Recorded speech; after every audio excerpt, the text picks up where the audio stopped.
ఇక తర్వాత సహజంగా ఇంకా కొన్ని ఇతర అంశాలు కూడా పార్టీ సంస్థాగత నిర్మాణం గురించి కూడా వారు చెప్పారు.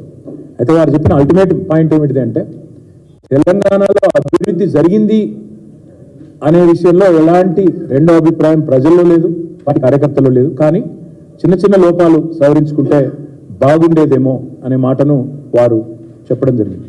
దాంతోపాటు ఇంకొక మాట కూడా వారు చెప్పినారు.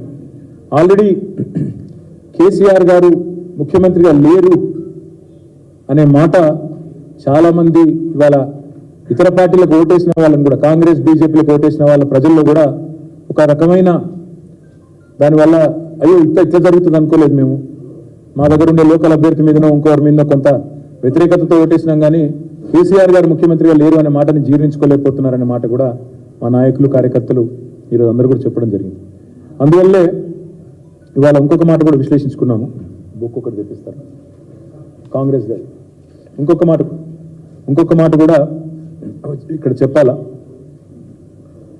మేము ఒకవైపేమో మాకు సంబంధించి ఏమేమి చిన్న చిన్న కరెక్షన్స్ చేసుకోవాలి ఆ విషయంలో కూడా మాట్లాడుకున్నాం. దాంతోపాటు మా మీద జరిగిన దుష్ప్రచారం, మా మీద జరిగిన మరి విష ప్రచారం, ప్రాపగాండా, ఫేక్ ప్రాపగాండా ఏదైతే జరిగిందో దాని విషయంలో కూడా చాలా తీవ్రమైన చర్చ జరిగింది.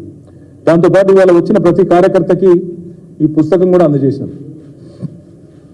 కాంగ్రెస్ పార్టీ ఇచ్చింది మొన్న ఎన్నికల్లో 1-2 కాదు, సరిగ్గా 420 వాగ్దానాలు తెలంగాణ ప్రజలకు వాళ్ళు ఇచ్చింది, 420 హామీలు.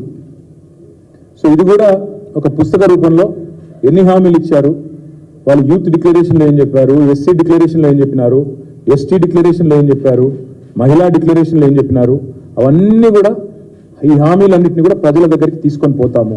6 గ్యారెంటీలే కాదు, 420 హామీలు ఇచ్చి ఏ రకంగా ప్రజలను మరి ఒక రకమైన వాతావరణ నిర్మాణం చేసి ఒక రకమైన మరి లేని వాతావరణాన్ని కృత్రిమమైన ఒక అనుకూలతను సానుకూలతను సృష్టించుకొని పోయినారో దాన్ని కూడా తప్పకుండా మరి ప్రజల దగ్గరికి తీసుకొని పోవాలి. కాబట్టి ఇదందరికీ కూడా మా కార్యకర్తలకి ఇది ఇంటింటికి చేరే విధంగా ఈ పుస్తకాన్ని కూడా తీసుకొని పోతాం.